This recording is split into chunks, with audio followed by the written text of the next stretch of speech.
omutukuvu abakola obutuukirivu n'okubuga enjiri abayimusa erinnya ly'ekkulu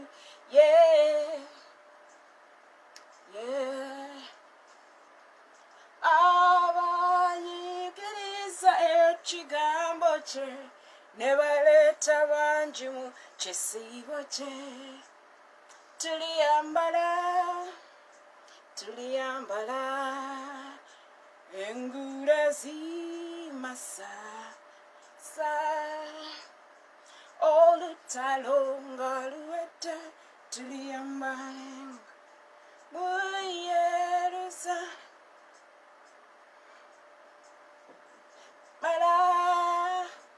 tuliyambala engule zimasa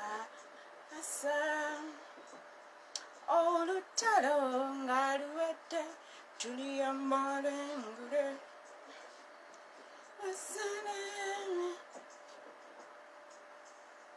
abalwanyi ba Mukama buli mu mawanga gonna tukuŋŋaane tube bumu tuyimuse Katonda tuyimbe tusakanye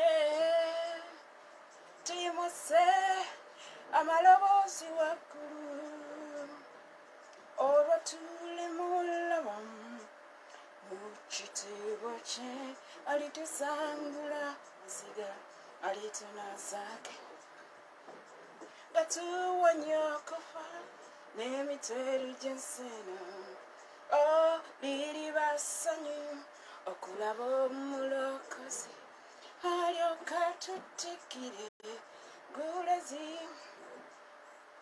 nga tutuse mu Yerusaalemi tuliyambala engule zimasa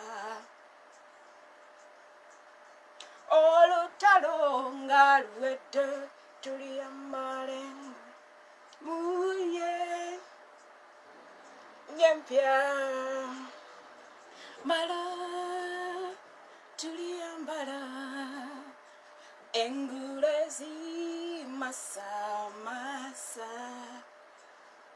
olutalo nga luwedde tuliyambala engule mu Yerusaalemi empya ng'okusaba nga kuwedde tuliyambala engule ng'okusiba nga kuwedde tuliyambala engule okukaaba nga kuwedde tuliyambala engule mu Yerusaalemi empya Yesu waffe ng'akomyewo tuliyambala engule ngagiwedde tuliyambala engule okubonaabona nga kuwedde tuliyambala engule mu Yerusaalemi empya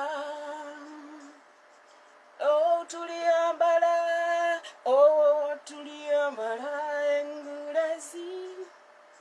zimasa olutalo nga luwedde tuliyambala engule Yerusaalemi empya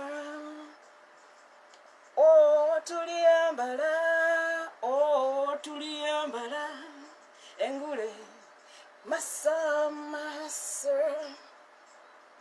olutalo nga luwedde mu Yerusaalemi empya. We are back. When I'm alive, I go live. Tuliyambala ngagiwedde tuliyambala okukaaba nga kuwedde. I am back.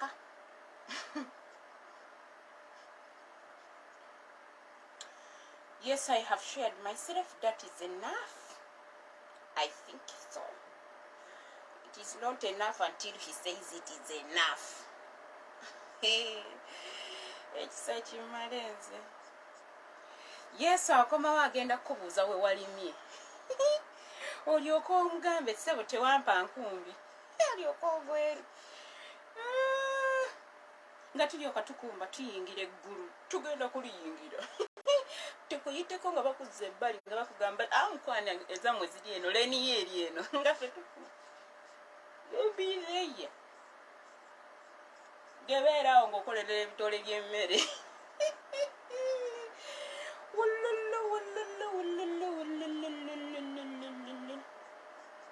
You're there working for bitelo bya mmere. You know, that business of working for food will kill you. Food is gonna take you to hell one of these days. You'll be there.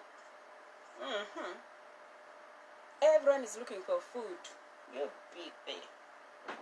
When I knew me boy. Olw'okubiri mbeera wano nga ndi mu byange. Esther, if you're a child to Sidikira, I'm a type part of your family. We support the family members. We rakera. Garangera. Mokisari. Let me dance before you post me nga sikyayagala. Maziba rakera. Omanyi wobanga food, they take you anywhere they want. Whether you like to go to Kanmengo, gye baba bakuziika tebiriyo. Bakutwala butozi nga toyogera.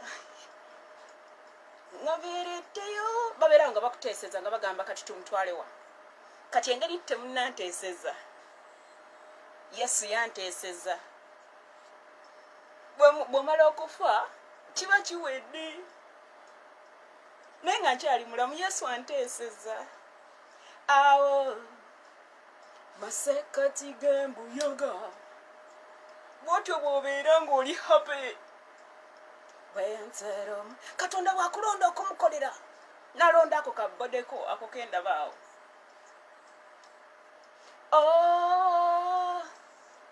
Kino kitegeeza okubeera omulamu.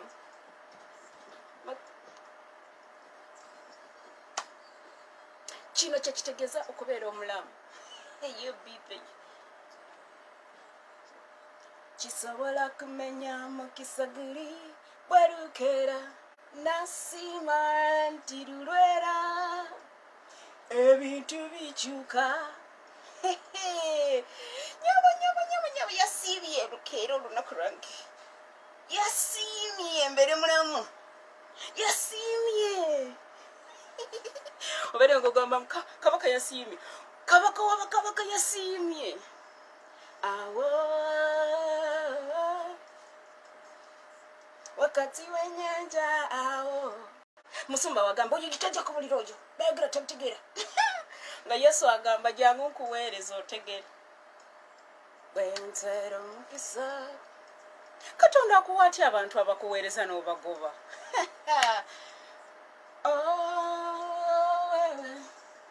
Nangamba lwaki sisigala eno Yesu gy'atuteeseza. You allow God okukuteeseza. Abaana b'abantu bwe bakuteeseza kubakutta na kuziika. Teri kirala. Bakutolerako oyo tajja kusoma. N'amagezi alina amatono.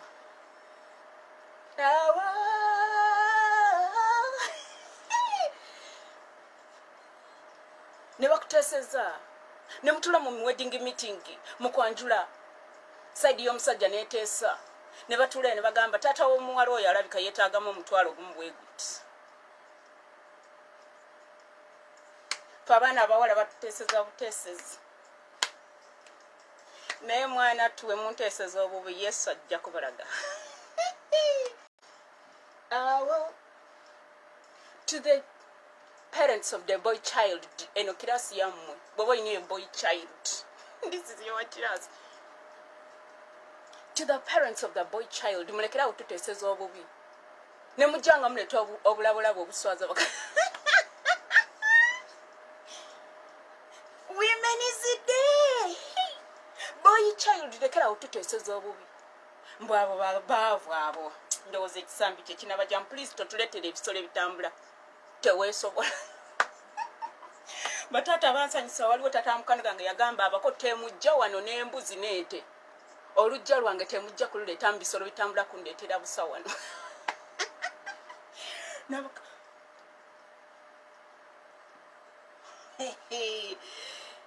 mukama kikoze bananga kikoze kankulaga mugalo child nga yambadde white dress nga gwali naye yali ex w'omuntu balina engeri gye batununawe bati namugamba galo child mpolampola omusajja wo saganga mugamba abeera lino ng'atambula ng'afuluma kyokka galo child bamulanze no mu kkanisa gabakubakubuuza nti oba nasuze nti nga bagenda kuba akakule omanye obugalo child obeera mu lugambo buli ssaawa musajja nze mulima temwana w'abalungi nze kalaala oyo omusajja akutwala oyo ewaabwe balina embala ekuba abantu ajja kukubalula tannagenda mu deliverance ajja kukuba tomanyi jjajjaawo oli yatamiiranga n'agangayira nakuba maama we omuntu gwe yansi ebyo byowooza nti mwana wa pasita yakutwala ajja kukuba embala ekyabatawaanya balina ka blood line ojja kawulira babagamba ogenda mu deliverance bawoza basomesa mizimu wali olabyeko omusima gwagala ogulaba boy child twalako omukyala wo mu deliverance zakuwulira oyo omuwala ajja kukuboggolera ogweryo fainting Jemikolo jenoji afirma nga akola bwati ayina engeri gyatuna olumala obbagatta n'afirma naga bw'amala okufumbirwa ng'akyusa leeni nga pasita wamugamba basingo beesonyiwe ng'omukyala atandika okukwata essimu y'omwami kati ani okwekera naye gaalo child omusajja tewamujje ku kizinga oyo omusajja alina famire ye oyo omusajja alina mikwano gye omusanze ebyo byonna by'alina n'omulaba ng'alina ssente mukwano babadde mikwano gye kwayimiridde okutuukaawo kati leeta mpolampola olugezigezi obuzibu bwe mulina okufuna abasajja abataalokoka okufuna abasajja abatasumululwanga ojja kukiraba gaalo child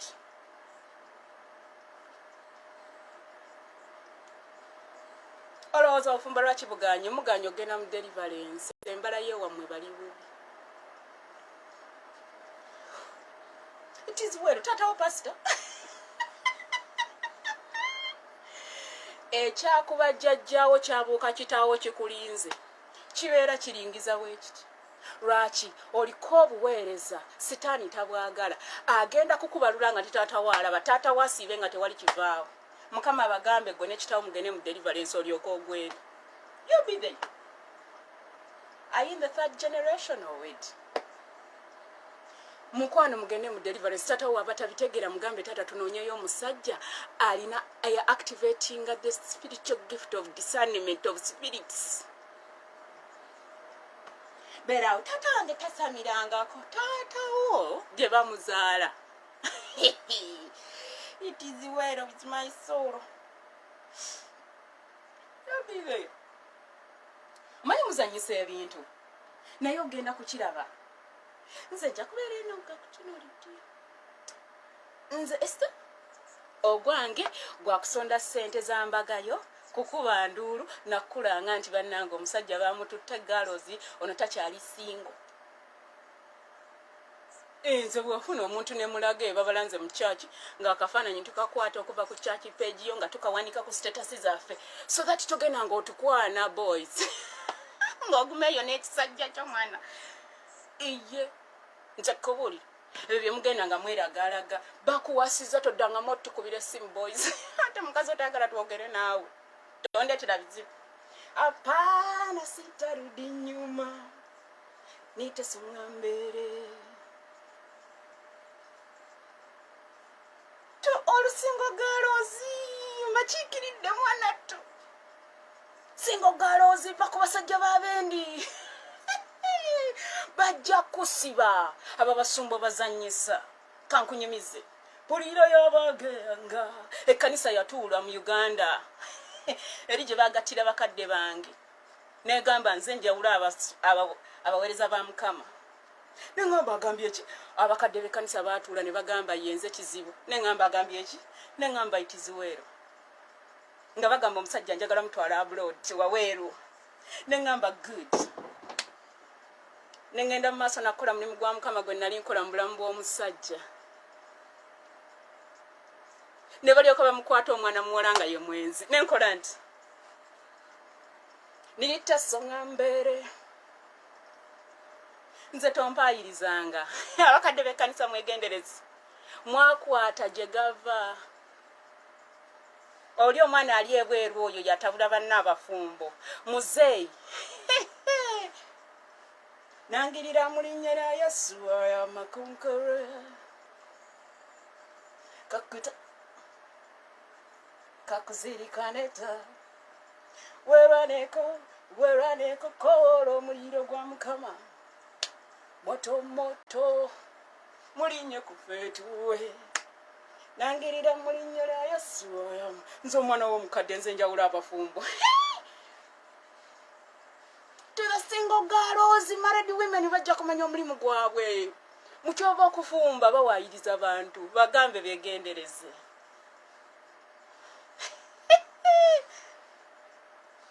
Nangirira mu linnya lya Yesu nasalawo n'ensirika. Nengamba time mu Lutero. Madamu bamukwata ng'ate ekkanisa emaze omuwolereza nga nze mubi. Nengamba yehi.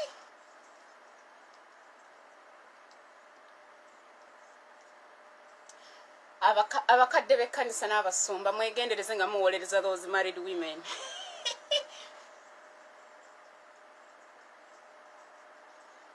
Kati no nenfuna bano emikwano bebayita ba acquaintances. Njagamba abantu tigo yawula gundi nengamba ggwe tomanyi ndaba bulabi.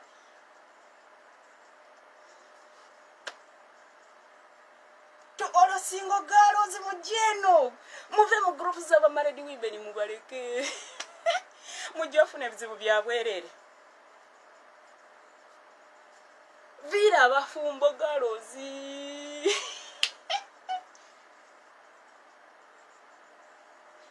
Mukwano married man bwaba kuweereza ebigambo ebibi mu blocking eze kubuulira. Mukazi we bw'anaagwa ku message ojja giwulira. Abo abawala tebamanyi kulumba babba baabwe kubanga batya okubalekawo bajja lumba ggwe. Nenze nkubulira ndi wali mu Genesis 12 jangu girls. You come mwepanka. Nita songa mbere girl child married woman making sure nti yambadde uniform y'amagye. Lumba single girl ng'okitegeera mwaleeta olutalo ne mulyokamu ne mukola numbers 6 26. You made numbers 26. Nengamba basaze ddiiro tebakitegedde. Nengamba good. Fabali ku ludda lwa Musa ne tudde eno. Abali ku ludda lwa Koola ne Rubeni ne balyoka badde eri ettaka ne livulumbulukuka ne balyoka bayiikayo. Weegendereze n'omumwa gwo girl child. Anyama conqueror. Bwatu tebutugenda okubasobola. Ngenda na kujja kuyambako president. Ati leero musanvu.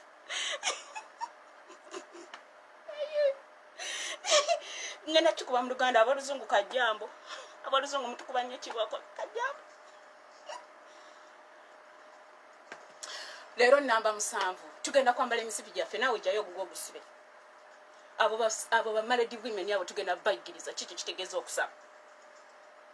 Anti enkya bagenda mbukubeera mu women is international. Ate nze ndi international nzeka.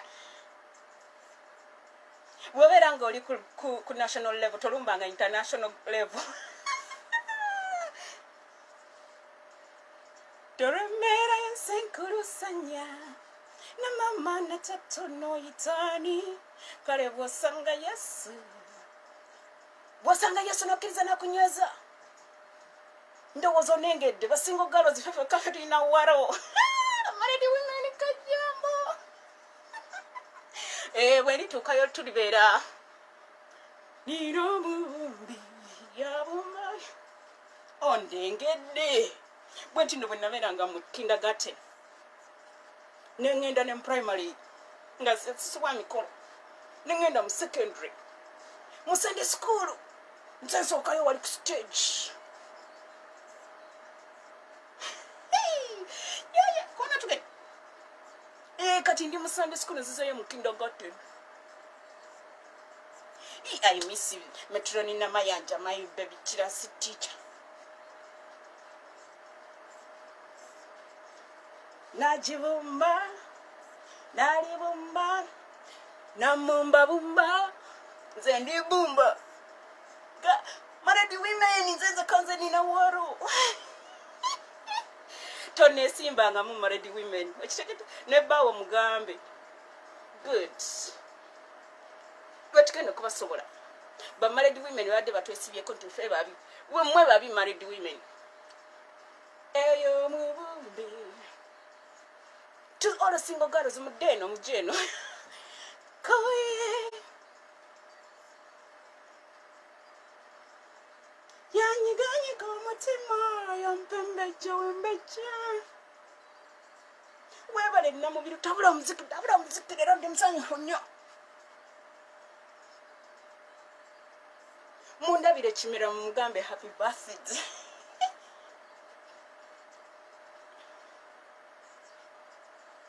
Oye kimera Sam. Mugambe happy birthday. Mugambe fe tuliko banna kimera. Yabumba bine yangi oyo mubumbi. Abumba kazibe sente. Married men sagala sente za money no mubumbi please. Oyo mubumbi, his name is Jehovah. Kale mwana to baby Gloria jangu na otusabiki. No ba married women tugenda kubayigiriza ebyo mugenda mu maso ga Mukama okukaaba. Nga mmwe mwennyini mwete musobola kufumbira babba mmwe. Ebyoto byammwe byawula tekuli muliro. Apaana. Buli saawa basingo girls ne babateeka mu lutalo. Mwasala eddiiro. Muli ku side ya Kola tuli ku side ya Musa. Etakalibu mbulukuka. Careful. Good. Uza sinza gwe wentenda gwe. Baby Gloria mumunda bidi. Mumugambe yekuume fe tukyali basingo girls. Nyambala gwe. She's a precious kid banange. Oh, your Sunday school odd.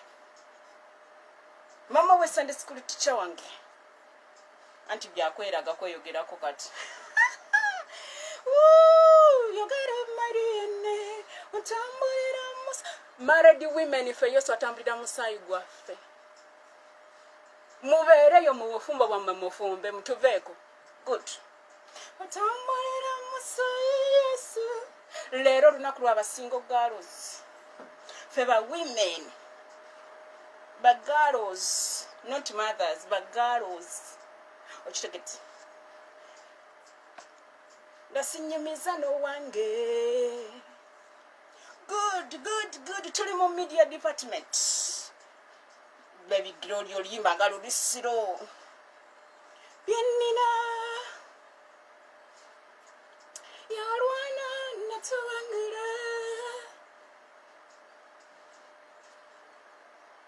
Thank you, baby Gloria. What to wear no but then jagale olimba olugenda maaso feba single girls. Tuwambi. Sawa ya kuwamba single girls. Abo ba married women babere yo gotabula musajja wange nja kubalula nga tonna najja kuba baawu ya taina mpisa. Babere yo nga bagamba ne Esther ntambulira mu mutima ogwani. Tebateeka mu nakakawa. Married women twabaguddemu empisa mwe muyina embi. Hallelujah. Hallelujah. Married single girls sit out of the married women is zone bajja kukuba. Hey. No. Hallelujah.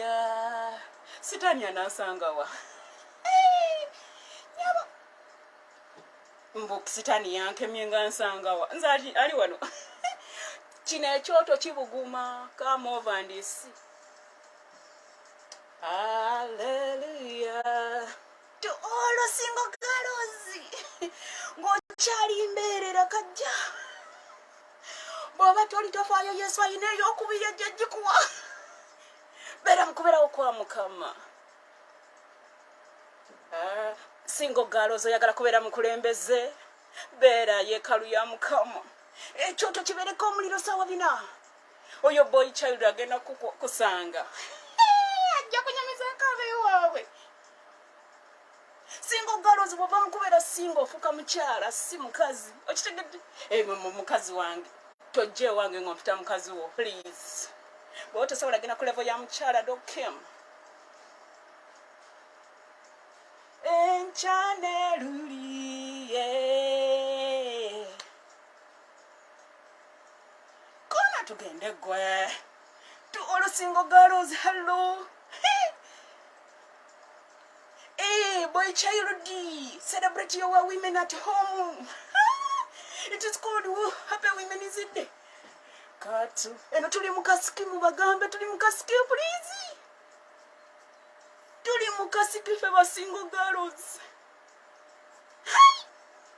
To all single girls nga wekuma n'olindalindaku. Kirasi yo lero.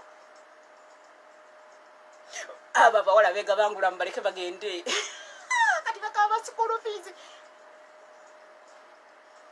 Babirenga bangane iso kandali. Demyaka mwe mujigaba.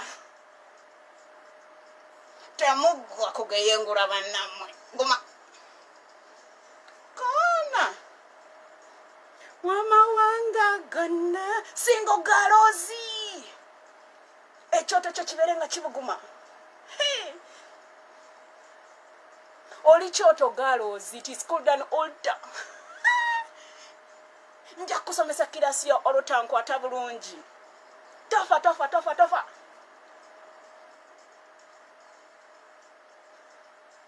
Tata wange alimba yafa mangu. Yatulanga mu kirasi n'aseka. N'agamba I support you my daughter. Naye era yandeka nteredde. Yatulanga mu kirasi ne tubeera mwaba. N'agamba I support you my daughter. To all fathers who support their daughters, kagoba kamwe. Ona tugende. Single girls tojja mu musibe mu kiwato. Sikati gisibire waggulu. Mumwoyo tekayo tugende. Webale nnyo webalire ddala. Leeta omuziki omulaba. Leeta omuziki omuliro applause. Webale. Bannange kampite ku taata w'abaana. Afaanana Yesu kimeze. Nyabo. Bajja kulaba nga ofudde ne balyoka bakwebaza nga ogenze. Nga tobiwulira. Leka gwe nezinira. Kati nno bw'ofa nga oli singa owedde.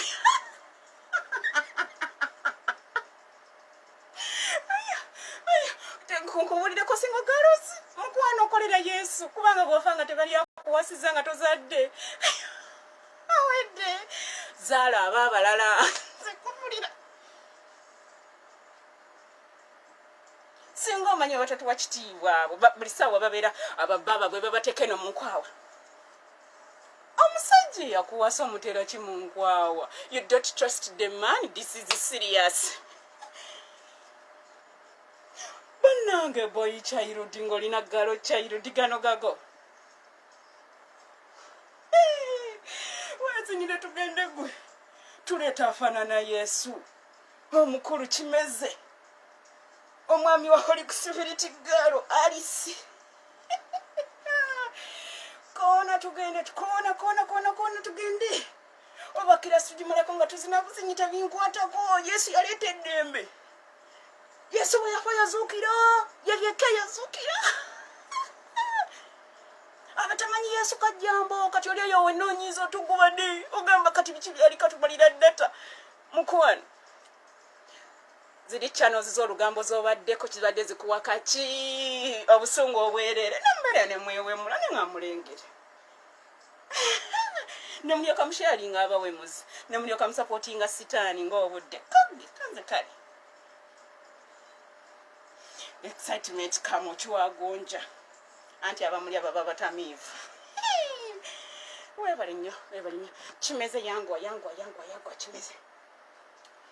Ebintu bino tubikola mu sawa titulina buti. Gy'oli ffe tubugaba. We are busy konze kale. Katulaba mukulu eyantuma kyagamba oba oli busy. bamuyise kimeze kati yatuwamu taata wa baby girl buli taata ng'oli ngo ina baby girl nga bwavaayo bw'otyo gamba nange nnina omwana sukaali abazaala sukaali halo siri sukaali mukwana engeri gy'ozaala omwana n'omutuuma sukaali kwegaba ontunuulira bw'oti nfaana n'akasawo ka sukaali ak'emitwalo 11 naye muli bazibu $30. Parents, you're not serious. N'olyoka okaya n'abako baleese obuntu butono.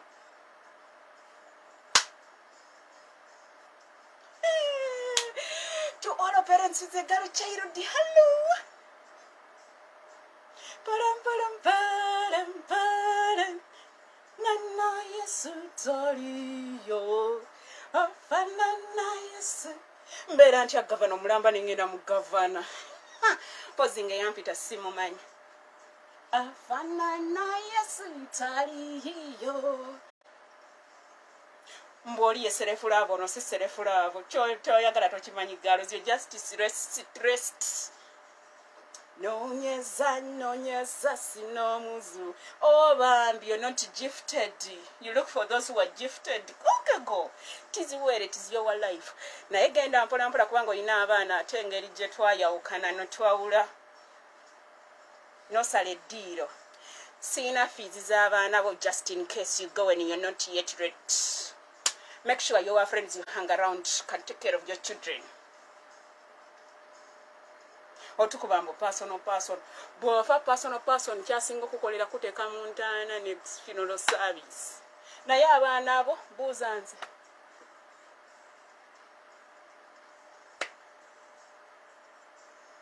Mwana tusitula ku faani. Ekyoto kirabika kiyiseewo kirina okukoma good. Omuzungu yakola. Over and over.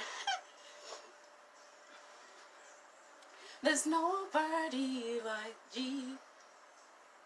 I've never seen one. Carolina Vera ngakusekerera mbuno teri akulaba. Ekyo nakyo nakisekerako omuntu omukulu alina abaana abawala n'abalenzi. Ebyokola temulina. Thank you Tata Kimeze. Like Jesus. Mukono. Emirimu gya Mukama gye tukola eno. I have searched all over. Thank you Kimeze.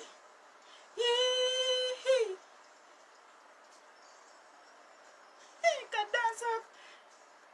Mukubire kajambo n'ekigere ekyo. Omugambe sikyaddayo. Taata waba badde ontwala kumpa bbiya n'ontamiiza. Bye. Anti bado bagamba bawala tusabiriza twagala bbiya asimanya za nviiri za data. Mukwano genda okoleka nachoko. Omugambe boys stay with your money. Nonyeza sinomuzu. Sigowe kagwa baddawe ez'enviiri. Those boys tebateeka magi mu kisero kimu. Iyo balina ebisero ebi. Bulijjo tokimanyi. Ze nonyeza. Boys have 2 baskets, girls. Aina yonze Esther msanyusanga mbere yo muzinira mudena alinayo nakakawa corporate girl. Amgulira boxes akabyezi bawa weru. Ngweno dawo nga wera. Taliya. Abera mukubazala, abasajja bakyakubazala. Hello, if you're 40 ngo kyakubazala. Muleko bo busate ya road bukubezala. Naye gwe 40. Taliyo. Webali ddala anko Kimeze kati tugendeko wane wamu. Omugugu gwa kibigugudde. Okiwulire waliwo abankyawa mu mpagira Pastor Robert. Jangu wano omugugu gwe. Afanana yesu tali. Nengamba kalirengera afala. Oyo omusajja mu binnyokonze kale gwa omulungi. Kakikoba ddotuwa. To all single girls, hello. Ekinsanyusa bw'oyongera okukyawa yayongera okulinnya. Egambo lyawo. Sekyo emigugu gyayo bibi gigwa sinze naleeta ennaku. Olina nkyawa simanya. Celebrating otya oyo omusajja Museveni. The racist number 7. Tuli mu restoration ng'oleeta walagi. Mwe ba fermentation please tojjange eno. If you're just fermenting and you're not restoring to rest, enotoja. Lero 7. Checholacho ndaba ndi mu restoration. I am restored. Good. Thank you, Pastor Robert. Thank you.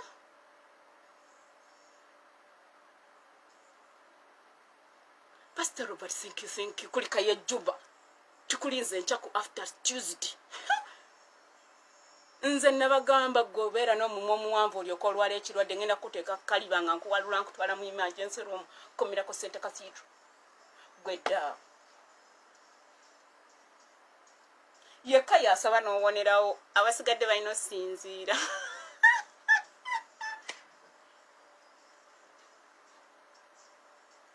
Bijigudde omulokozi waffe Yesu ebitarsana byonna. Kale nga ngenda nga nfiira obwerere nga amazina ngaleka mu bbode kyekyo emigogo gyebi. Kona tugende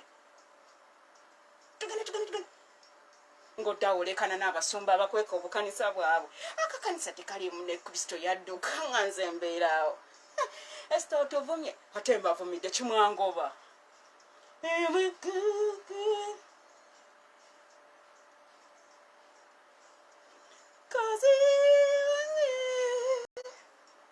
Nengamba kangende nnoonya omusumba njagala. Nsobola okulya omuddo omulungi maama nemo okulya ebisaaniiku. Ebikoola byonna ne bingoba kubanga omulimu gwammwe ebikoola. Mu sizoni mugwa. Nengamba kannoonye emirandira nenzirayo mu kiwempe kyokka kye kiina emirandira. Abasigadde muli bikoola. Mu winter mugwa omuti ne gukala wemye. Nengamba nakala natuusaawa. Kangende wali emirandira so that I can drink water from the river of life. Webale nnyo webalire ddala Pastor Robert. Sechi. Katonda tukuwanga kirabo. Kati awo nga banyiiga.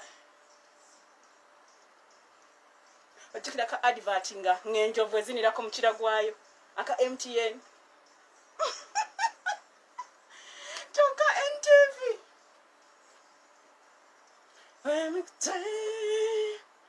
Akana ne bakalaga nga kambadde gonya. Galubine kagamba gonya ziryaki. Owazirabye gonya kye zirya tonakiraba. Good. Sekko Pastor Robert. Njagala omuntu akobe y'omuziki. Ndi mu warm up ebagise warm up. Tuleeta ono omwatata. Ani ono? Asagala siro songo saawa zino. Njagala praise and worship. Kidisiba bye yalina ennyimba ezikutwala waggulu eri alina engeri gyatutwala waggulu. Katuno. Thank you Pastor Robert emigugu gye bibigigudde. Bw'oba osabira kugugudde hallo. Kansobira bw'oba ogenda ku full gospel omugugu gwagwa. Manyi muyingira buyingizi kanisa tamanyi kye bitegeeza. Kaya no batuno. It used to be called the good day back in them days. Good day. Oh my good day. Oh good day. Sit your Pastor Robert omwana ono katukubemu omuziki kamuguko mpete naye leero looza naasomesa nga sikiwulira. Kampenyere kamova shi. Bwe tufa ne balyoka bajjambu balina time ne bakansolinga ne program nga tumaze okufa. Nedda shi. Terry. I have all the time in the world. Yesu yajigabe saawa girengera. Good. To all single girls, ziva ku musajja w'abende. Gugenda kusinga. Abasumba bagamba nti no 2 is a couple, 3 is a crowd. Ne beerabira omwoyo omutuku. Obufumbo ne bulyoka bukubwa. Mudda. Naye nga nsanyusa nnyo okubalaba abaami n'abakyala. Yonna gye muli ng'olina girl child. Enkya tulina International Women's Day. Engeri nti ndi international.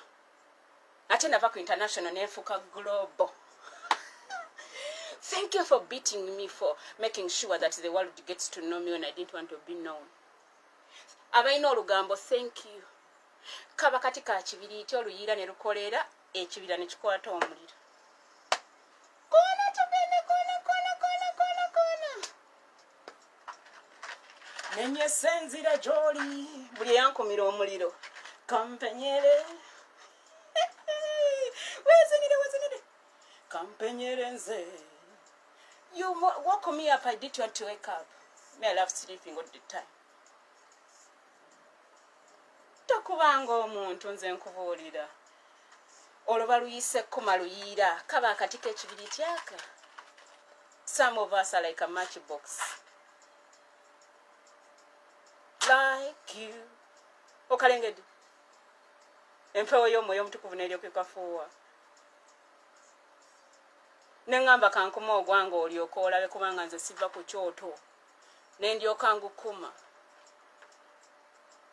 Ne mulyoka mukozesa ekigambo waweero. Ne mulyoka mukwata omuliro mwenna. Mbusereebu.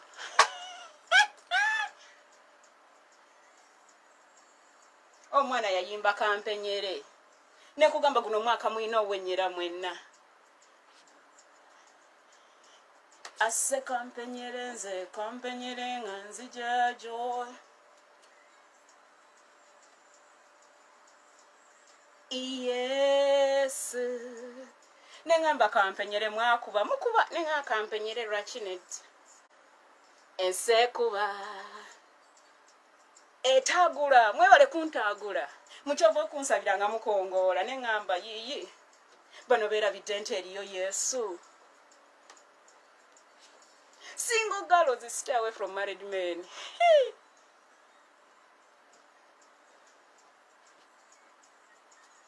Omusajja wa kyebase menye senzira joli. Kampenyere nze galozi tewetega musajja muveeko.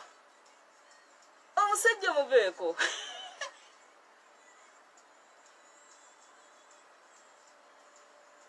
Bwakugobanga omugamba nkuwonye. After all, I'm not your missing piece. Ku keyboard akwetaaga asobola okutypinga bulungi.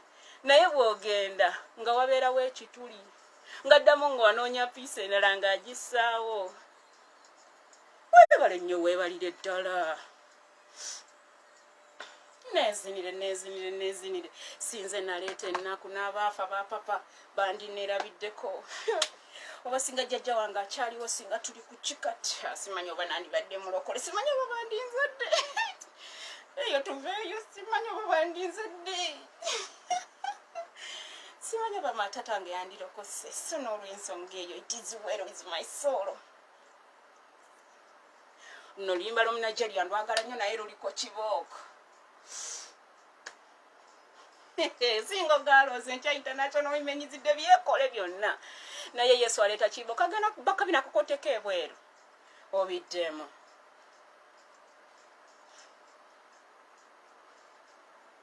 You are the God of signs and wonders. You are the God of miracles. You give me joy and peace within me, Lord, to testify. Bwensomesa tobyagala tojjamukira si bwenzina ng'ojjamukira si ngamba kale tuzine buzinya tetunakola ki. Ne mu kyaki yammwe eyo ndaba mbeera mu entertainment. Yesu n'alyoka abalula ffe nga tuli mu entertainment. Sitaani n'alyoka abba abantu bonna mu kyaki n'abamalamu. Kubanga ebyoto biba bikalu. For all you've done.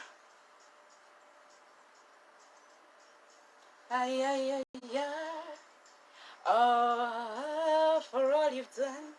Weebali nnyo weebalire ddala togenda kunkubya kibooko ya copyright twaliri. Happy birthday Kimera Samu. Mama mundabire n'abagalozi gosalawo okuzaala sukali eka. Kansubire tulina hani tetulina kakira. Kansubire si Indian sugar. You serve me when no. Kimera yagenda nayimbira tata wange ku birthday ya tata wange ngali 64 years of age.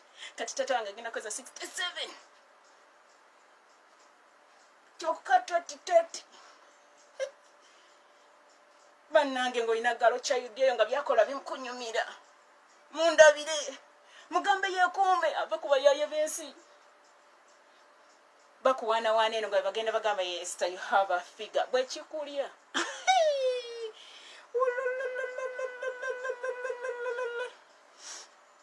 Thank you. I buy Uganda. I support Uganda. I am from East Africa. It's got talent. Kati tuzeeyo wali ku baana ba Pastor Robert we bayita proclaim. Abaana bayimba. Bw'oba olina galo chayirudi. Banange jangu kubuliriza. Nze ndi galo chayirudi. Nze ndi engineer wa mama. Tata gamba, nakimera. Oli otya? Nangamba tata jiddide bulungi. Naye erinnya nno nalikyusa, takimanyi nti nalikyusa. Tomugamba please. Nali neekutula ku mukutu.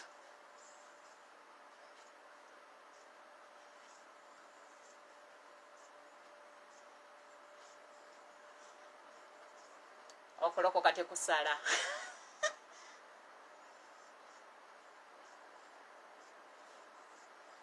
Abalina hangover. Hello. I am so blessed. See what is done for me. My heart is so full.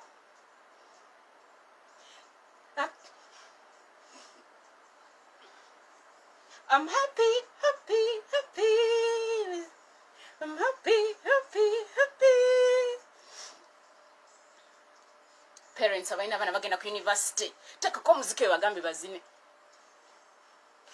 Omanye biki bagenda okuzinamu rooms zaabwe eri. Nga basisinkanya abaana bava King's College Budo. Abaana bava Gayaza High, Nabisunsa, Namagenge. Abaana bava Menge. Abaana bava Celtic. Abaana bava Enamasagari. Kawala ko bagenda kayigiriza empiso jjajjuulire. Bonna kati bwesonza bugenda ku university buli mukama yabaziwenze ngenda ku university tebumanyi nti buyingirira ekyombo.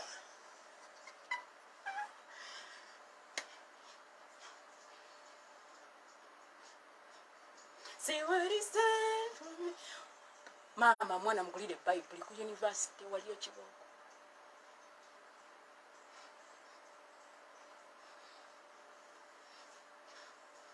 Bulijjo omwana abeera nawe mu nnyumba ng'awagira president we nga tokkiriza kati ku university agenda kulaga olyoka omulabe ku TV nga bagoba emisinde nga kuba kibooko.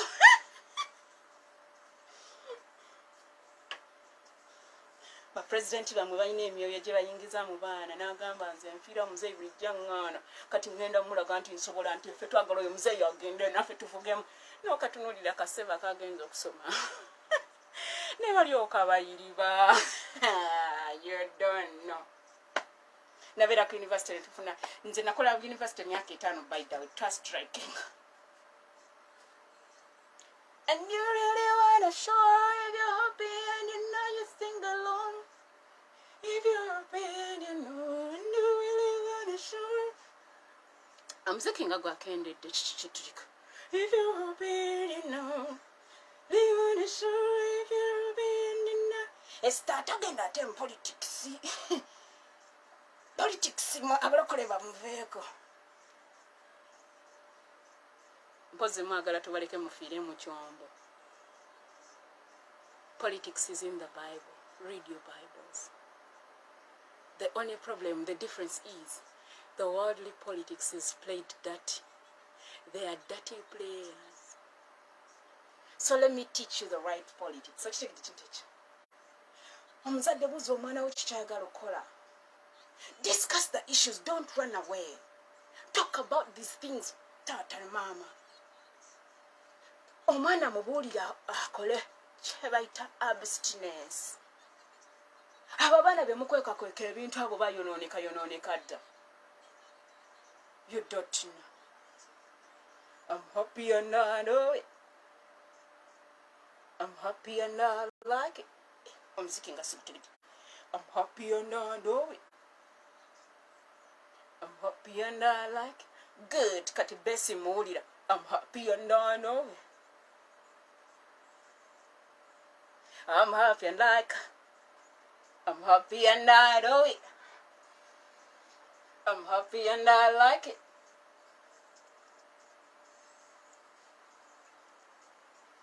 I'm happy and I like it. kale nali neesiba ku nkambi nga tezaagala nkola ebyenjagala nga mbesibirako ki.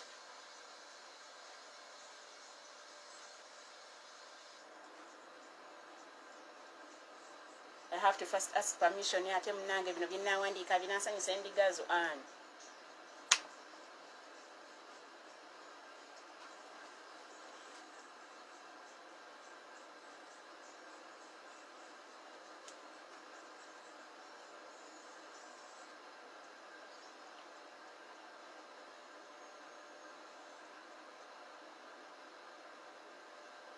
Nembeerawo nenegayirira bambi bino byenayogera abantu banaabyagala. Yesu n'alyoka nti nagaleka kalaba kafa.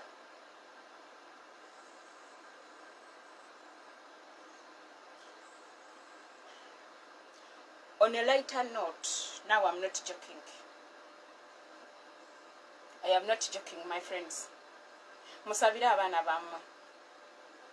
I am not joking, I am serious now.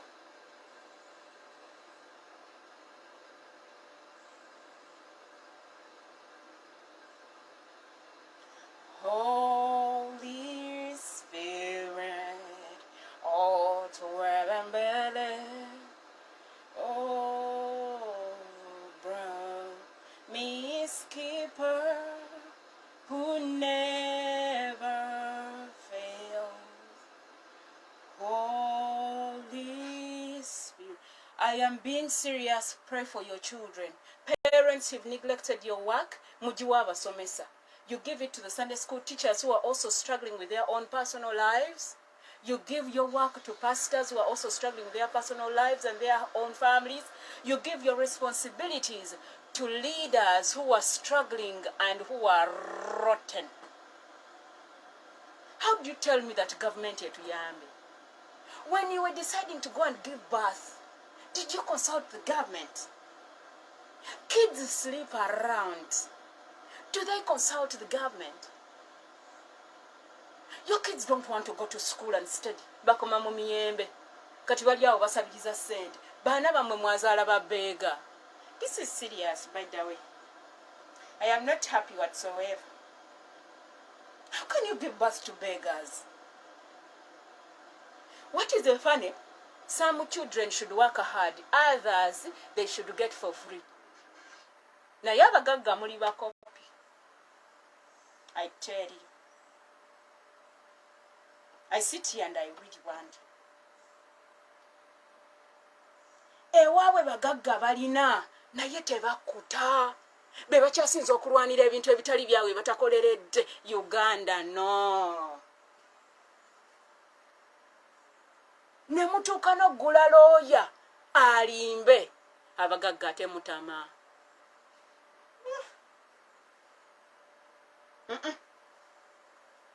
No, this is serious, by the way. Kati ebyokusaga bize ebbali. Omwoyo likwera. Abantu ne babagambako ne beegaana. Weegaana ki ebibi bya jjajjaawo, ebibi bya ssengawo bye nnaggwa okukumba nabyo? This is so too much. Ne kati kambabuulire, tugenda kubateeka mu kkomera. Nteka nteekere kkomera. Nga balyoka babayoola mwenna. No. Ekintu kasita Katonda akuwa obuyinza ntuula butuuze wano. Buli alina empisa embi ne tumuggalira. Kati songoza omumwa mpola. Bagenda kukuggalira. Oleetedde abantu okukola empisa embi bagenda kukuggalira n'eryo eggwanga gye weekweka. Mwana attunze ndi global. Kola bukozi bwenti.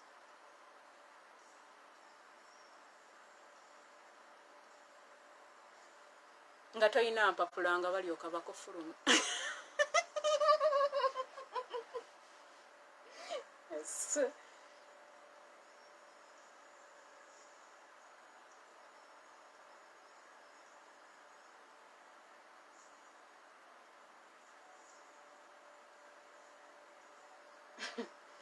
Bagenda kukugo. Omanyi, the challenge with the Africans, from way back, and it's not Africa actually. Let me go back to the family of Jacob. They are slaves. When you sin, you become a slave. Thank you so much, younger children. Thank you. Stay young, guru lyabato. Nze eno sisomesa abakulu. Abakulu babasomesa obaako n'ekikyamu. Nze nsomesa bagenda mu ggulu mu Matthew 19. Eggulu ly'abato si ly'abakulu. Nze Esther sisobola kusomesa bantu bakulu. Nze nsomesa bato abagenda mu ggulu. Eggulu ly'abato. Eggulu si ly'abakadeyideyi. Buli ali eyo ng'oli mukulu, mukwana eno kiraasi tojja nkwegayiridde kubanga eno tukola by'abato. Puliizi, nze nkubuulira. Bwe nali omuto nakola ng'omuto kati nkuze kiki ekigenda maaso. Siraba nkojje lya Isirayiri nga lirekeddwa. Katonda sti. Naye gwe bw'oba oli mukulu olekawo abantu n'otambula n'ogenda. N'ogamba bo tebabawa mmere. Abo tebasoma. Ng'ekyawandiikibwa kigamba kitya? Bwe nali omuto nakola ng'omuto kati nkuze sirabanga nkojje lya Isirayiri nga lirekeddwawo. Nkyogedde bubi Bible scholars anti sibimanyi ngwambigwe.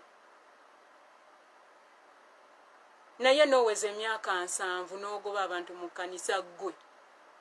Eyo ekkanisa yafuuka yiyo si ya Yesu. Era toddangamu n'otulimba. Limba abo. Kati tusooke tutuleko wansi tukakka n'omwoyo. Amatindikira siiti yaffe. Eryoke tugende waggulu. Tugende mu ggulu. Lunch. Tindikira. Kati sawa yakutulako wansi nakusembeza kiraasi. Ne kalaiti ne tukakyusa. Good. Ne tufuna comfortable zone. Then ne tuva wano. Kitu kitono nnyo. Ne tukolera omunene w'abanene mu banene. Baŋŋamba nkolera President Museveni. Engeri nti leero nnamba 7. Guma. Poza ani yakubye nnamba 7. Kale nembeera otamanyi 7 kyetegeeza. Ojja kuba bulungi. Namba 7.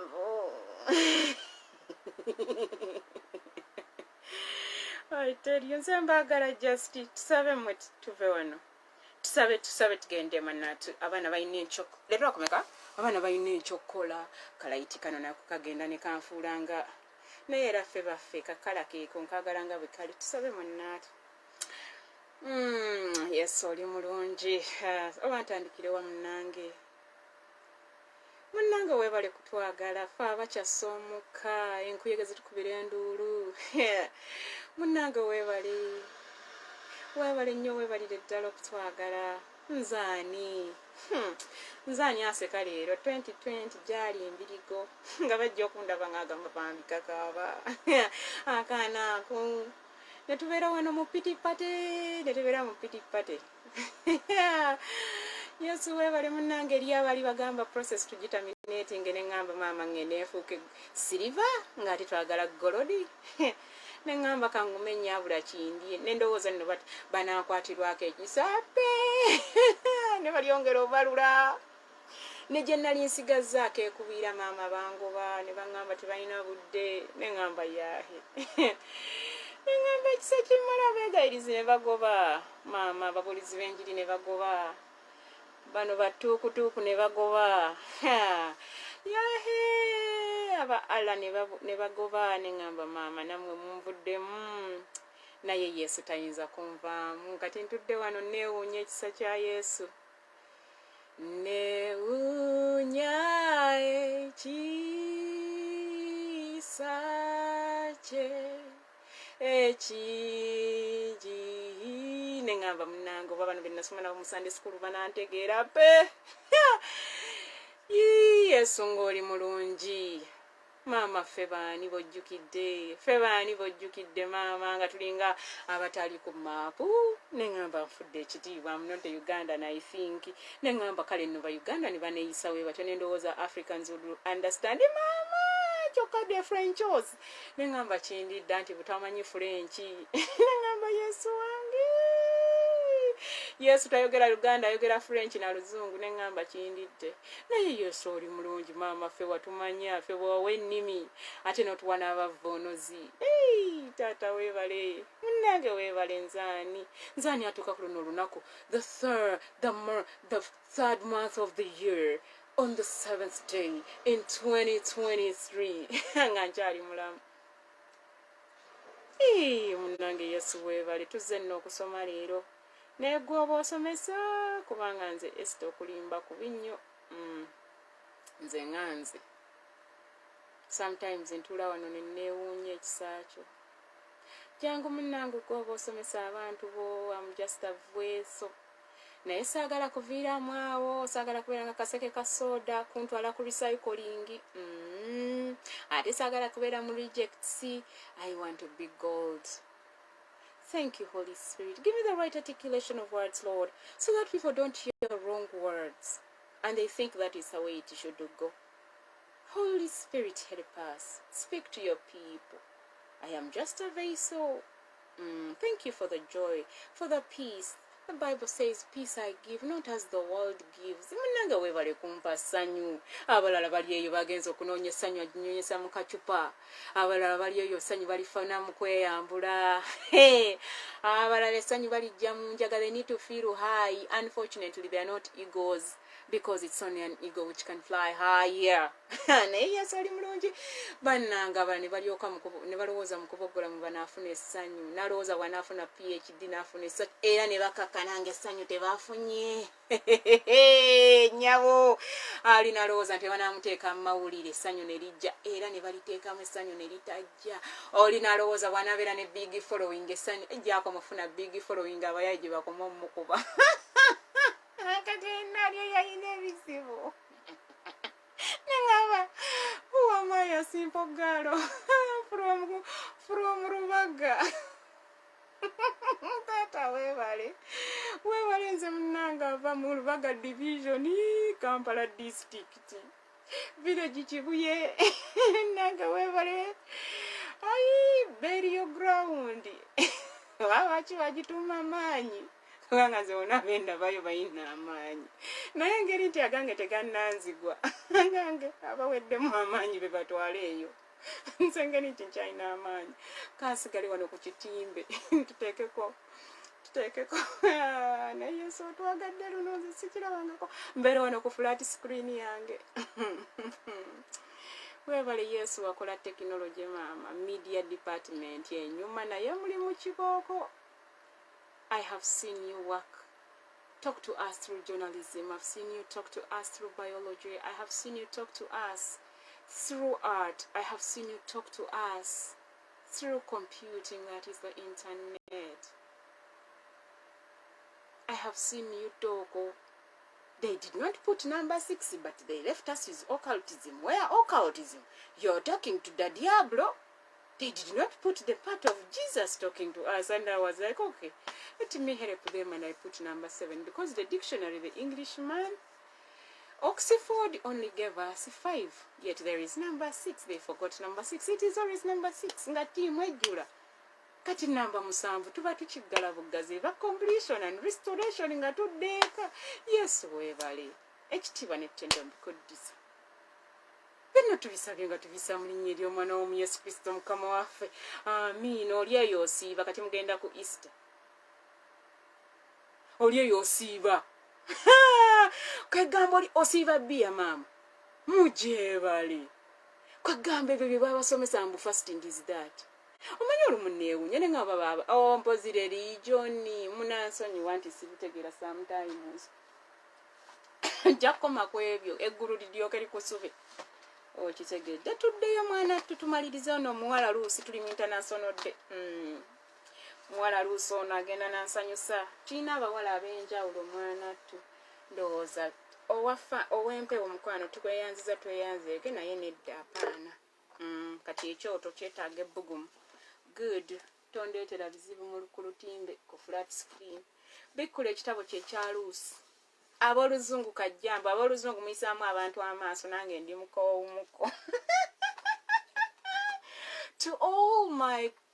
To the English community, I love you.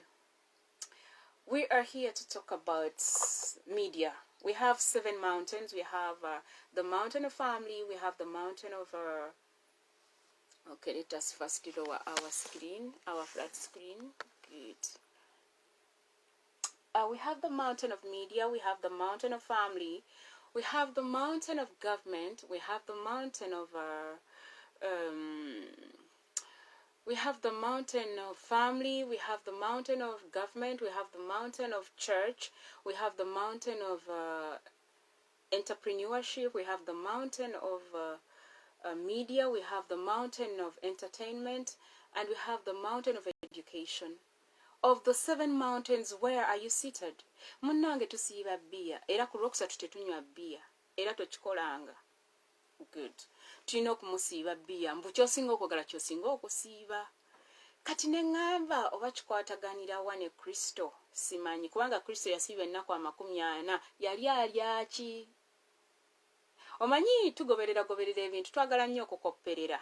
Naye gye tunaakoma okukoppera gye tugenda okukoma okugenda mu geyeena, ate nga tuli bagamba tukolera purigatori. Ne mbuuza purigatori yaani? Nze omanyi sibimanyi engwamu bigwe siri Bible scholar. Nze sigendangako Roma simanyiyo. Ate bagamba mbwe obulyambwa bw'okyala ebulyambwa oli embwa, engeri nti nno embwa sisobola kugirya. Anti bagamba yayingira eryato lya Noah. Eryato lya Noah, the ark of Noah had only 8 people. The rest were animals. Do you know why? You don't know. It is very sad if you don't know why. Naye engeri nti nno eryato lya Noah kanjira ndibalekera bapasita bamwe babasabike. Katuddeyo ku muwala gwe bayita Rusi. Katonda alonda. Noah avaamu abavubuka aba. Tuli ku genealogy ya Yesu. Noah ali mu Old Testament. Kati eno mu New Testament ewa Yesu tebatandikira ku Noah, tebatandikira ku lyato. Ab'eryato, hallo?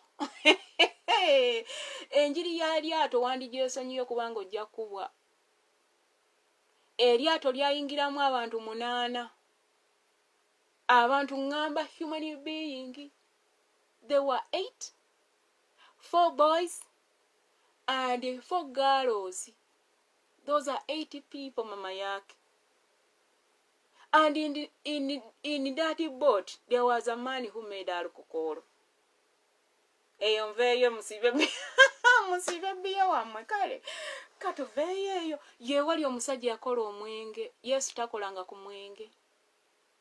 Ebyo byozungamba kanganya gonkwate. Mukwano. Ekigenda okukwata tokimanyi. Mukoperera. Oli wa mwenge gwo. Nze sizze wano kugamba kuva ku mwenge gwo bwoba owulira okyagwagala. Mukwano oli mukulu mwangamba muli bakulu. Ate nze sisomesa bakulu. Eggulu lya bato. Soma mu Matthew 19. Heaven is for children like. Not all people. I cannot. That is disrespecting you. How can I teach all the people? Pastor oyo asomera abakulu nze sibasobola. Good. Be careful when you're seated and listening to these teachers, the so-called Bible scholars, the so-called leaders. When someone is talking, when they are serving, whoever they are serving, influences they are talking. And when they are talking like this, they release spirits. And these spirits, they move and look for a house to enter. And they look for what? They enter through your eyes, they enter through your mouth, they enter through your ears. And whatever enters is not what sins. What comes out sins. If I want to see your heart, you will open your mouth and you do like this. Whatever fills the heart, the mouth speaks. Your pastors talk, they stand on the pulpits. And whatever they bring out, you take it in. Muwaza chimai receive. What are you receiving? And who are you receiving from? Who does he work for? Who sits inside? Do you know who rents this house? God is the owner of the house. But we are free. We got the liberty when Adam sinned to allow anyone to enter. And how do they enter? You have doors which you have refused to close. You sit there. When I hear a pastor says, judge me, you're judging me, and I hear the sheep, I don't ask which church you go to. I just know where you went. I know your spiritual father. Who has no spiritual father? They are fatherless. When someone is fatherless, they don't know how to be a father. You'll be there. The girls whose fathers are not present, their married men are in trouble. God knew why you have a father. God is not stupid to create you as a man. Because you are a seed planter. You're the one who carries seeds. Girls don't carry seeds. Girls are grounds. Boys, you're the one who pulled the inheritance, not the inheritance, the legacy. You're the one who continues with the thing. And if girls, the only way you're going to continue with that thing is when the devil connects you to the wrong man who carries the wrong things in your family so that you can continue with them. Esther tuveko Pastor Tom tabisomesanga kebyo. Genda kusomesa ate tunagamba ki? Kagamba Pastor Tom yeka yalina okutusomesa abasigadde teboogera. Esther pastor waffe tabyogera ebyo atugambe tukitwale kitole guno mwaka gwa kukitwala kukitoola. Guno mwaka gwa namba 7 by the way. Kuva 2020 tuli mu namba 7 tekyukangako. Naye gwe tokimanyi. Ekyo tokimanyi. Ebyo mba nimba. Alikana olusosi. 2020 mwali mu namba 4. 2021 ne mugenda mu namba 5. 2022 ne mugenda mu namba 6. Kati muli mu namba 7. We just add, we don't subtract. We don't divide. It is addition and multiplication. Naye gwe buli lwoyagala, buli gy'obeera oyagala subtraction. Omuwala bw'afumbira, when a girl gets married, there is increment. Unfortunately, some of the boys get girls for division. Kagamba, you get shocked and surprised and mesmerized. And you want to give birth to the chosen child. I can see. When you're division, when you're subtraction, you. It's always about your small family. You step on us so that your family can go higher. Careful which grounds you step on. Not everyone is like me. I have given you my back for years. And all you do is to step the way you want. Don't forget you're the dog upstairs. The elephant, unfortunately, the only elephant you know is the one seated on the tree. How it climbed there, I don't want to go there. Let us continue. And I look at this Ruth and I leave. Open your Bibles in the book of Ruth. We are looking at the genealogy of Jesus. It happens to have men. But how do these men meet the girls? Tebitukwatako Esther. Bazadde kachukali. Kachukali ani yakazadde mwakajja ku muti over. Esther, we gave birth to a baby, a bouncing baby boy. Why is he bouncing all the time? Who started that word? I hear bouncing. The boy walks bouncing. The boy grows to that age of being a man. He's just bouncing around from one bed to the other. Esther yovaayo. Sisobola kuvaayo munango n'osonyiwa. Njagala owone. Nze nkwagala. Ekyokozeseza ebyo because you have a lineage which has men who are just bouncing. They stand on their women and jump. Kati the higher he goes, ate bw'okola bounce. And you bounce and go to another hole. Temugende temulina bouncing castle.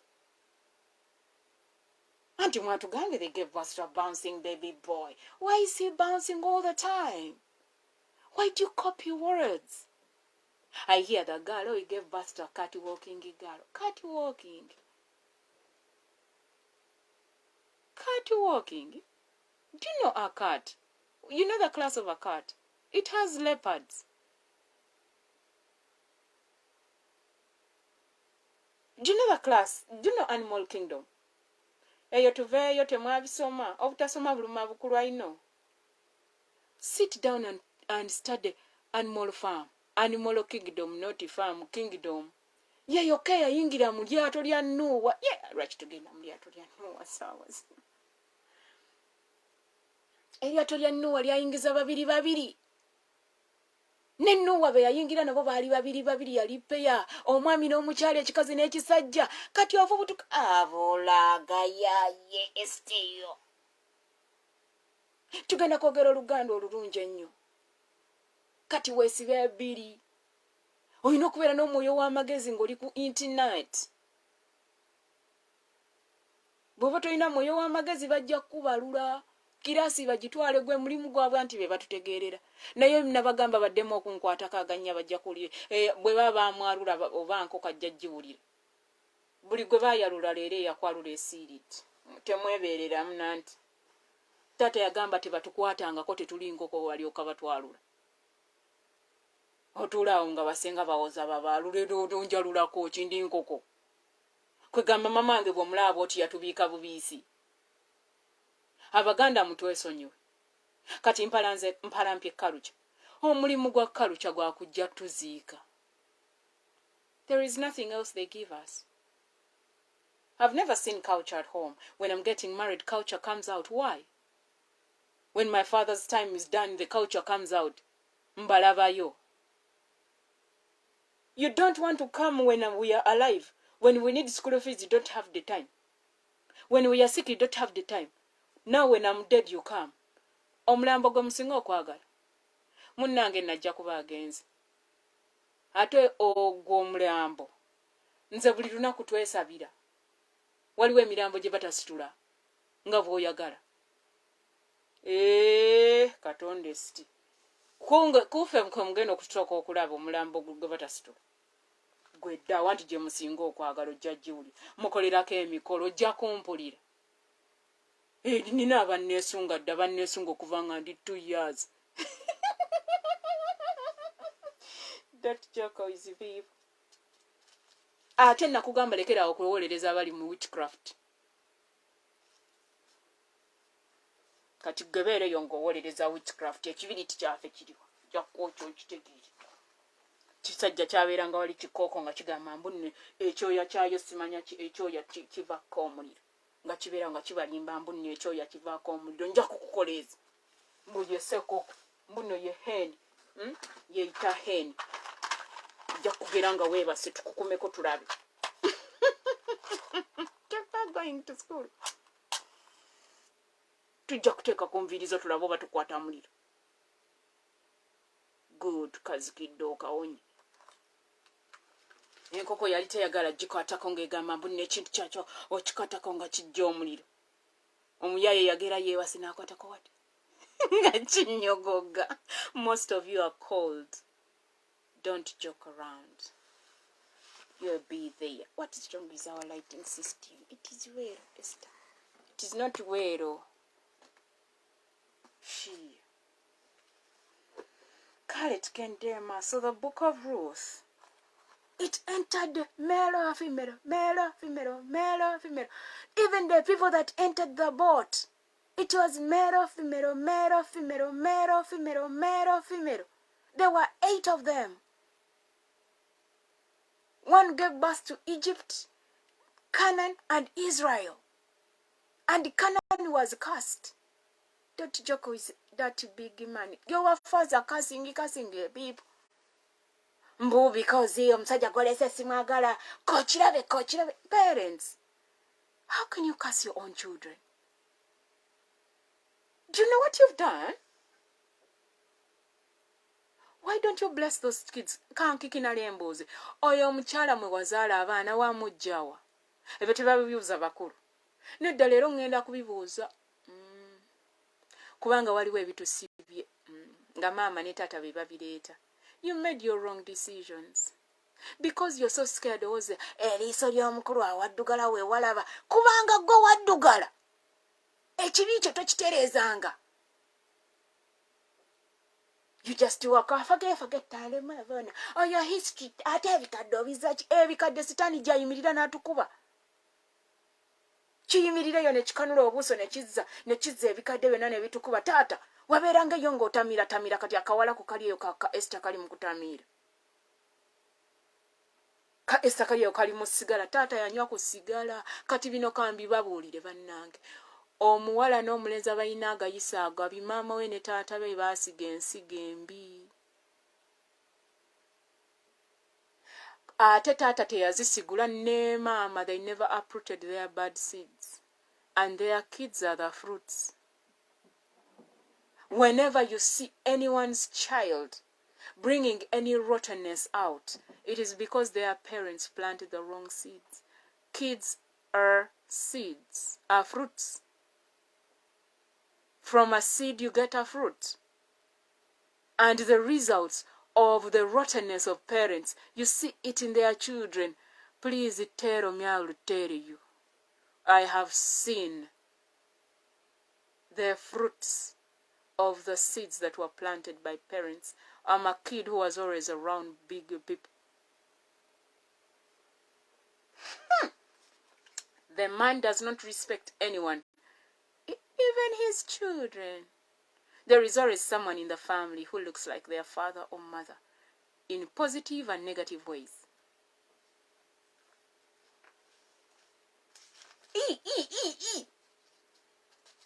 When they come out and dress up in suits, you're like, if I don't go with that boy, nemugulu sijja genda, mukwano wegendereze suuti erimba.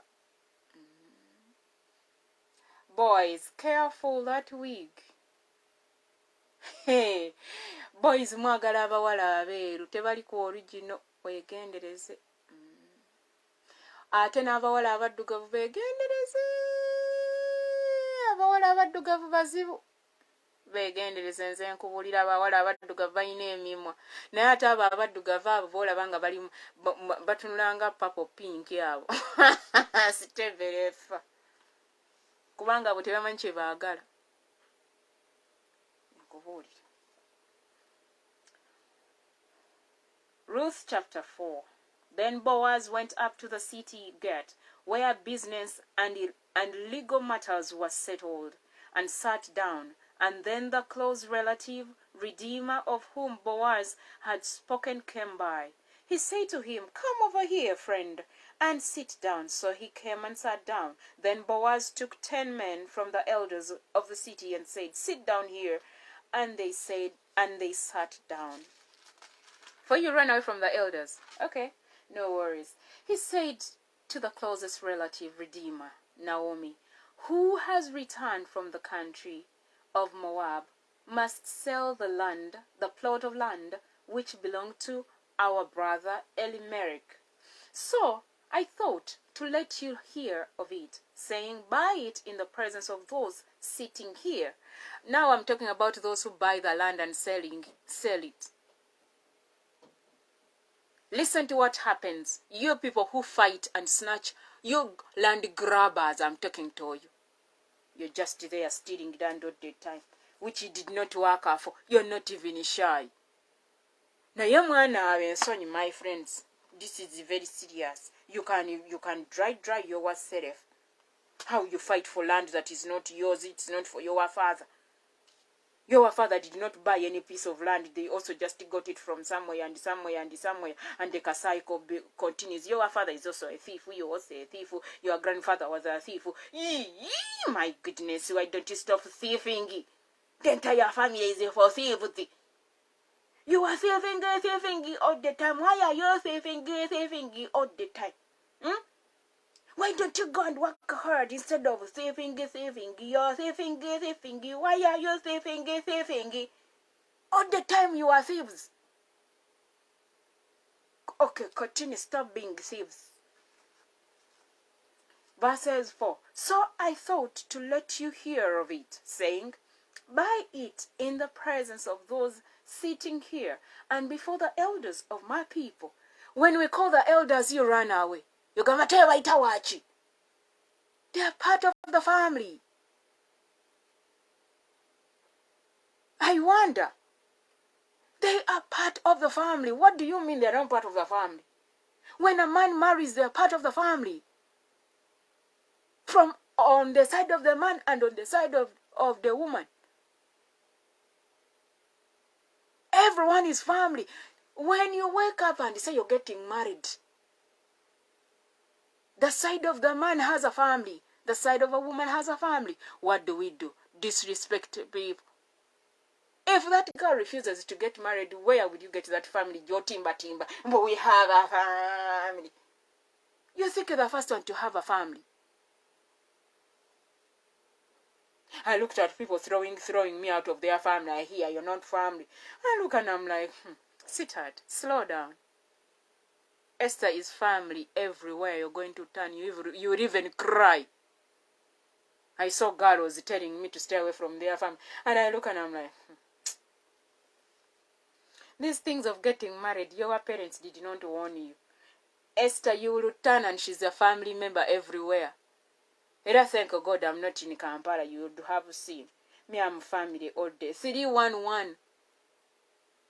Esther has family all over. It is not me who did it. It is the boys that went looking for these girls. Was it my fault? And the girls were sought and they were seen. Is it my problem?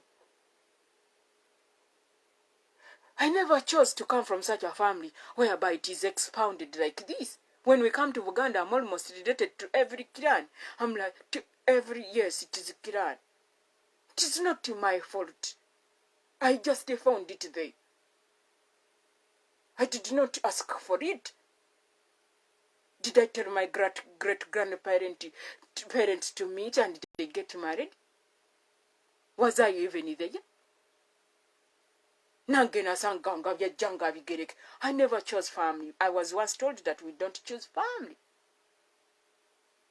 But family has the right to throw you out, I tell you. And what is so funny, those who don't have the blood are the ones who want me out. And I'm like, yeah, man, you don't belong in the family. I know very well, I know the history. But I will not work like you tell your children that, my friends, you're in the wrong place. Those things are not for today. Back in them days, people raised people. They pick kids who don't have parents, and they raise them like their own. Parents of these days, please, when you get a child who's not your own, tell them the truth so that you're out of prison.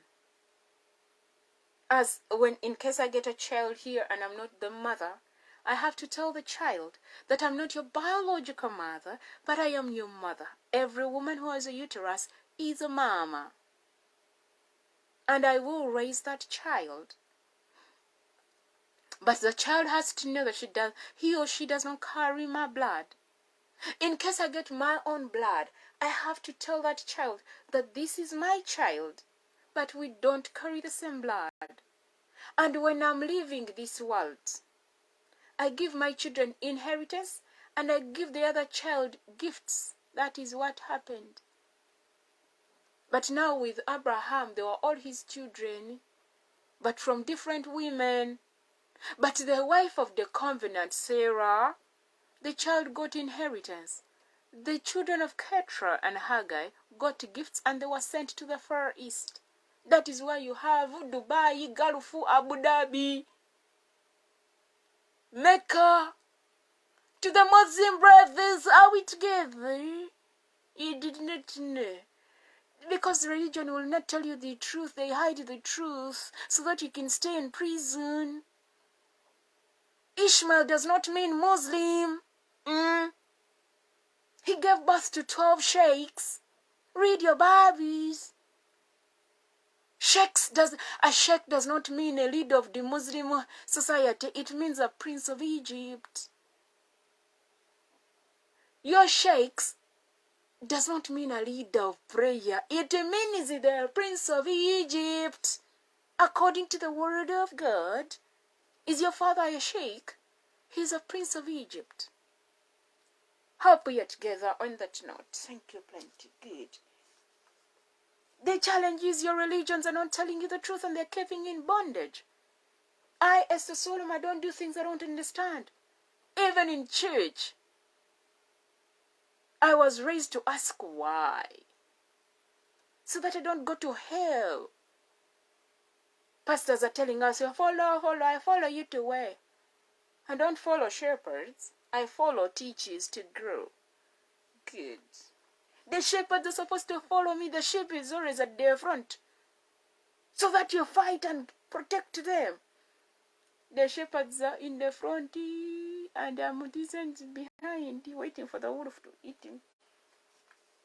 Unfortunately, the Lion of Judah.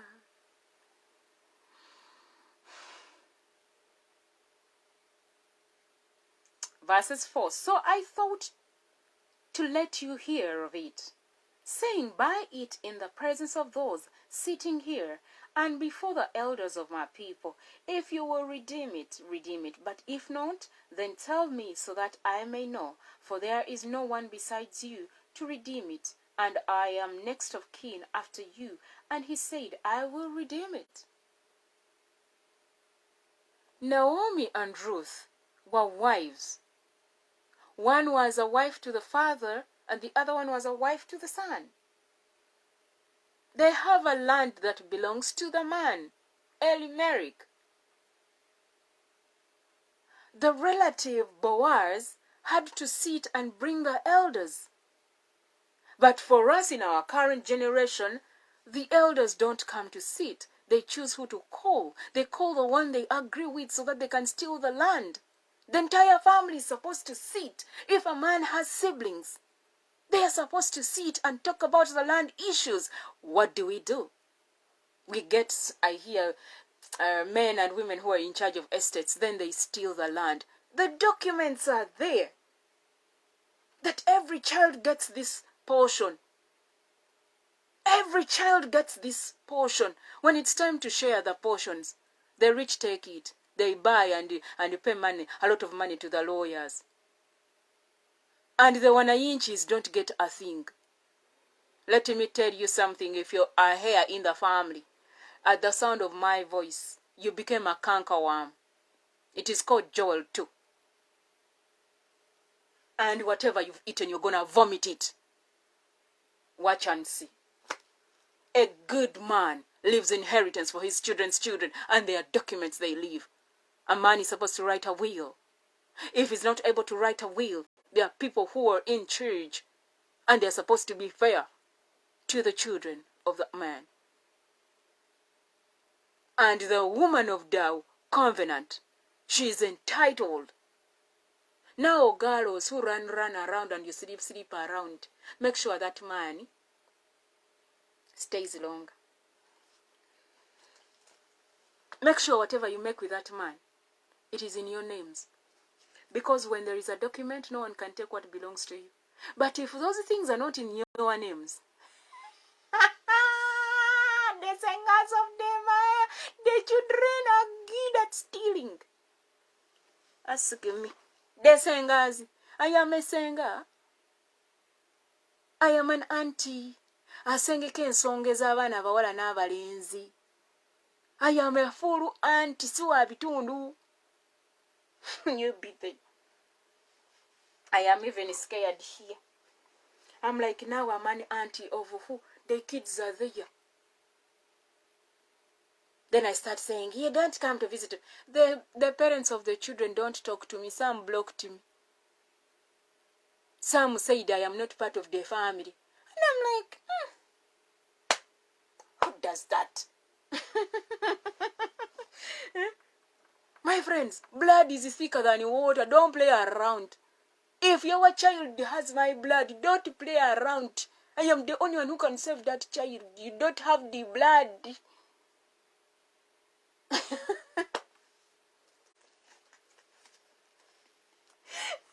And then my blood is now mixed blood. It has the blood of Jesus. I have Jesus' DNA. So you'll be there. I have the blood. It has Jesus' blood. As my comfort is leaving it. I'm not comfortable at all. My friend, I am the one who carries the blood. You don't carry the blood. If I'm to go and do a DNA, you will be shocked that Esther's DNA has everyone in there. We shall put the DNA here and there DNA, and you're going to run mad when I'm the one with the blood. My friend, don't play with blood. You can play with any other thing, but not blood. Don't stand in the corner of the blood. The blood is thick. You'll be there. If I want to cut myself off, all I do is to enter the blood of Jesus like this. Oh, the blood, it is my victory. Oh, the blood. So I thought to let you hear of it. Ruth chapter 4, verses 4, saying, buy it in the presence of those sitting here and before the elders of my people. Yes, before the elders of my people, buy the land when we are all seated here. If you will redeem it, redeem it. But if not, then tell me, so that I may know. For there is no one besides you to redeem it. I am next of kin after you. And he said, I will redeem it. Then Boaz said, the day that you buy the field from Naomi, you must also acquire Ruth the Moabitess, the widow of the deceased. Now Boaz is telling them, if you're buying the land, you're taking Ruth too. Because how can she stay there when she has no land? Yet that land she's also entitled. Why? She got married to the son of the man. I have seen widows being left empty.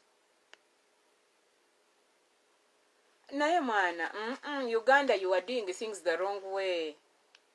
The widows are staying empty. Where do you expect the widow to stay? You siblings of the deceased. Where is the widow and the children going to stay? That man left children, left grandchildren, left a wife. Where are they going to go? And for you, you get a lawyer to steal. Now, if you know that you are a lawyer, I had a class for justice. I did not finish it. You connive with anyone to steal land. You don't know. You are in justice. I released the prison for justice. You did not attend the class? Wow. That is absurd. Go read the book of Acts if you know you're in justice. Go read. You defend wrong things and you are a lawyer? Go read the book of Acts. You don't know. Go read Acts. And make sure you reach chapter 20, 21, 23, 24, 25, 26. Make sure you read them and read them good. You think you're a judge and no one can bring you down. Trust me, I'm a great-granddaughter of a judge. I know how it works. And make sure you read John chapter 14. You'll be there. I know how it works. All I do is to wear the garment like this and be the temple of the Holy Spirit. The Bible gave us the authority, but not for divine judgment. That is for God. And it is waiting for you in 2 Corinthians chapter 5 and verses 10, so that you give accountability for the negative and the positive you've made your whole life. You'll be there. You don't know. I will just wear the garment and we see how far you can go. You can write letters and take people to court. I will sit here and go to the Holy of Holies and I tell the judge. You don't know. You went to school for it. He qualified me through the Holy Spirit. You're going to report me to the president. Tell the president authority comes from God. That seat for the president, he's just a custodian. I qualify. Don't forget that part. Uganda, that seat is not for presidents. It's for kings. And if you don't carry the royal blood, tread on the ground slowly, slowly. In Uganda, they give birth to kings. It is a spiritual. It is not inheritance. Don't forget that part. If you don't carry the royal blood, go read Romans 8. It has verses 1 to 39. I'm making 39 years this year. You'll tell me what 9 means and what 3 means. Otherwise, I love you. Because when you add 9 and 3, it is 12. I made sure I take over 12 months. Jacob had 12 sons. The 13th child was raped, and it was a girl. Hence, she can't be a seed. So don't forget that part, girls, when you're trying to climb trees and become men. She was raped and disqualified. So she cannot be part of the 12. And don't forget, the 12th child gave birth to 2 boys who qualified as tribes. And they became how many? 13 again. They don't say that the tribe of Joseph. They say Ephraim and Manasseh. They still totaled up to 13 tribes. But if Diana was part of it, there would be number 14. And you know how to get 14. It is 7 plus 7. And you get 14. And remember, 14 has 1 and 4, which makes 5. The challenge you have, you never went to school. You'll be fine. And it takes us back to the 5-fold ministries. They are soldiers who don't know why they are soldiers. They don't want to work together. And they think they can win whatever is happening. Good. Continue. You hide in church to steal land. You go to the pastor, "Pastor, pray for me." Is the land yours? I told churches, get ready. Just to make sure your church is not seated on any of the piece of lands I have in Uganda.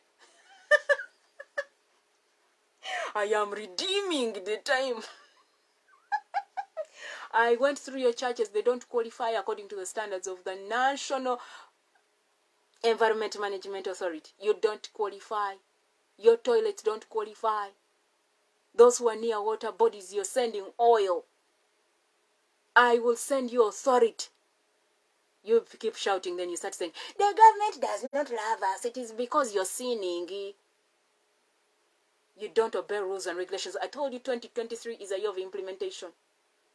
2021, it was originality, availability, the word of God. What did you do? You didn't do any. We went to 2022, originality, availability, the word of God. Practicability. Did you have any practicability whatsoever? There is humility. There were 5 in 2021. You did not do anything. We went to 2022, the year of 6. You did not do anything. We added obeying rules and regulations. You did not do anything. I was like, fine, let us total it up to 7. And we implement. You have done nothing. I told you. He's going to take away the license from every man and woman who does not qualify. I told you the chief auditor is coming. I told you in 2020. The chief auditor, the chief accountant is coming. You don't have any accountability? You will see.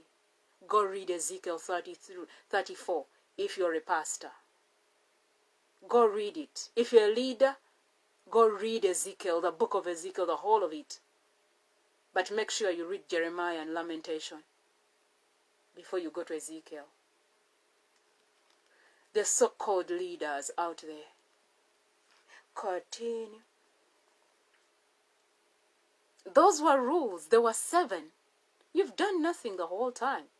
I sent it to your boxes and you blocked me. You deleted it. And I'm like, now you're so surprised. Vanange, the things are bad. Uganda, things are bad. You refuse to be obedient. Enjoy the season. To all watchmen out there, hope you're seeing the season. You know we have watchmen who don't have eyes. They are busy closing their eyes. Continue. You're supposed to take the woman, the widow of the deceased, to restore the name of the deceased to his inheritance. Continue, verse 6. The closest relative redeemer said, the men did not give birth, the boys to Elmerich did not give birth, but the widow was entitled. When the deceased has no children, the siblings of the man take things.